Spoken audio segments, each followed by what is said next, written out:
আসসালামু আলাইকুম, আমি শিহাব।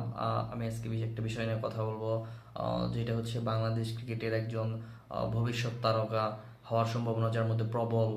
আহ, আমি বলতেছি খুলনা টাইগার্সের wicket keeper batsman Mahidul Islam Ankon. যে অঙ্কন কিছুদিন আগে টেস্টে ডেবু হয়েছিল, বাট তিনি তার নামের প্রতি সুবিচার করতে পারে নাই। কিন্তু এই বিপিএলে আমরা মাহিদুল ইসলাম অঙ্কনকে ডিফারেন্টভাবে দেখতেছি।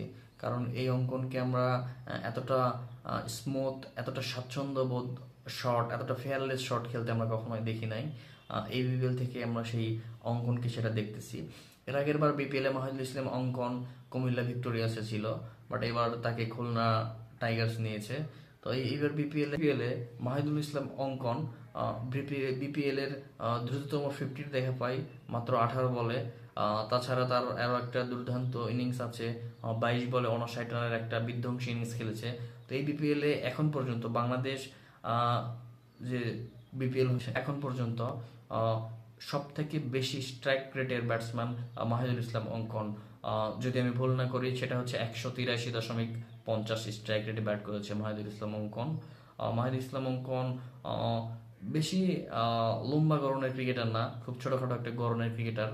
তারপরে তার শট চোখে দেখার মতো, অবিশ্বাস্য তার কিছু শট আমরা দেখেছি ইতিমধ্যেই।